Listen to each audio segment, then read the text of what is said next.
Welcome to episode 43 of the Loane Hockey Podcast, where today we're going to be talking about a special defenseman who was drafted by the Oilers back in 2018, and now he's really evolved in one of the top defensemen in the NHL, and that is Evan Bouchard. And Evan Bouchard's a really fascinating case study because it's taken some time for him to really trend up in the NHL and really become a consistent point getter in the NHL. And now we've seen him not only contribute at 5-on-5, but we've seen him contribute regularly on their first power play unit and be a contributor there.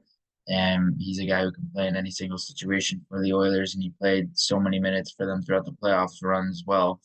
And with Evan Bouchard, you're getting a very complete defenseman, a guy who can play so many different roles. He can play so many different situations. He can play so steadily. He can play offensively, and he can obviously utilize his shot. We know how good his shot is and how contributive his shot is, and he's been so dynamic as a defenseman at being able to contribute this past season. And it's going to be really interesting to see how that trends heading into 2024-25 and how he continues to either get better. If he slightly drops off a little bit, we'll see. But that's the fascinating thing with Bouchard is how well he can control space, how he can manipulate, how he can control defenders' feet, how he can control attackers. And he's gotten so much better over the years at really incorporating deception within his game and within his puck skills in the NHL. And that's the one thing I wanted to touch on really quickly is how you've seen him throughout the 2024 playoffs really utilize point deception effectively and be able to not only utilize it, but understand how to vary it and and how to incorporate many different ways of incorporating deception. And deception is a big thing for him, walking across the line, being able to manipulate and being able to maneuver guys' feet so he can draw guys out of position. That's a big thing for him at the offensive blue line. And then you look at how he can leverage space and interpret space and how well he's processed those abilities over time and how he can utilize that moving downhill now in the offensive zone. Now he's become an even bigger threat in the ozone, being able to maneuver in those situations as well.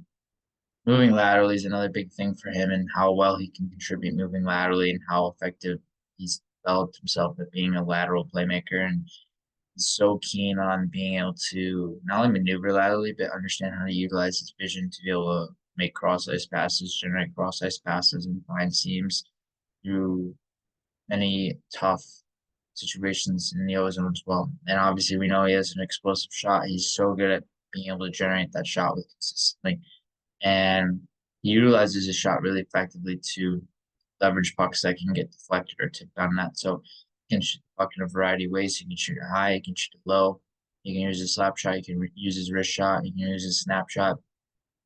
He's a shot threat in many different forms, which is especially good as a defenseman to have that ability, and especially as an elite offensive defenseman to have that ability for him now. So he's been really well rounded and more dynamic at being able to not only create shots, but generate shots that consistently go on net. And speaking of his shots, at one point during the season, he had 106 shots that were 90 plus miles an hour, which was the most of any player in the league. And that's really interesting to study because of how consistent he can generate speed on his shots and velocity on his shots as well.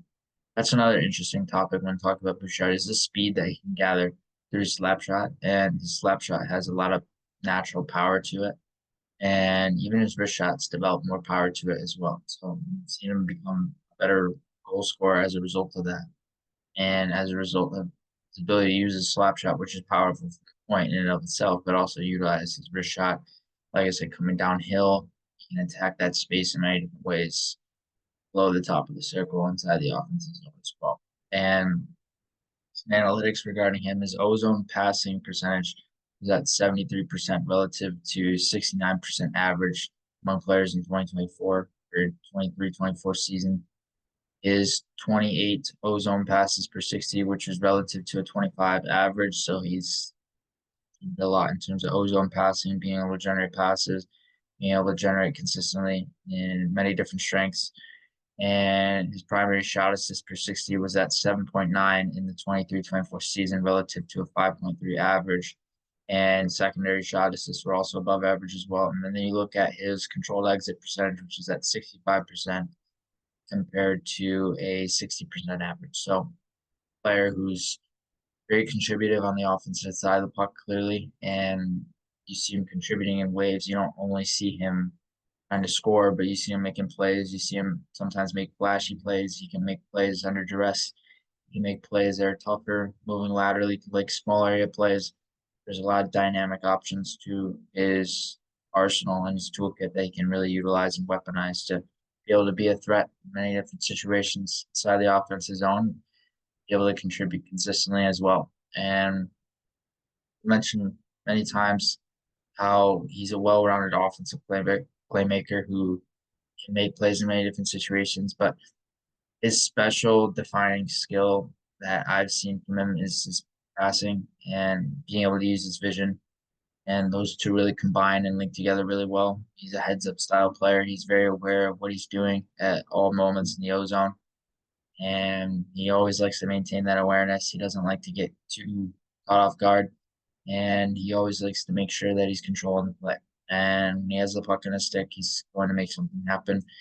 And even if he's under a lot of different duress and under pressure and trying to make a play when the situation's tough, he'll still find a way to get out and escape that pressure and be able to maneuver guys.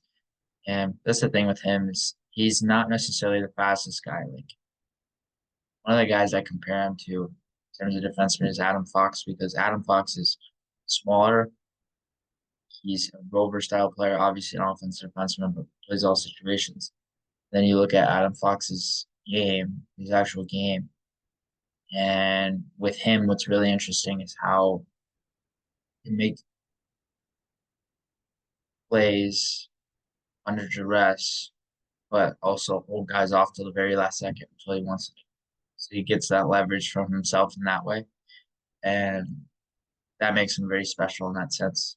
And then you look at Evan Bouchard, there's a similar defining trait where between the two, they're not necessarily the flashiest skaters like a McCarr or Heiskanen, something like that, but their hockey sense is their defining element where they can make plays. Their panic threshold is really aware. They're really aware of that, and they're really aware of how to interpret space from the other.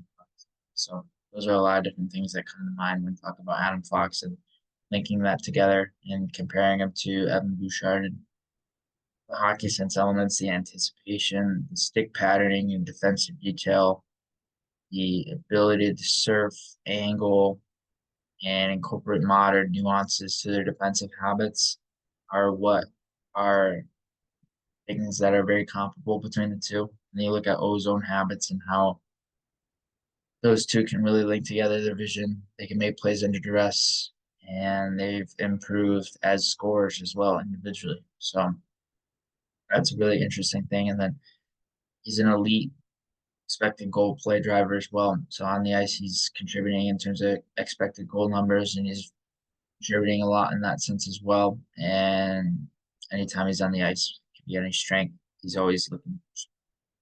It comes to being able to generate quality shots, quality goal scoring opportunities, and like I said, he's been more of an active downhill threat than ever inside the offensive zone.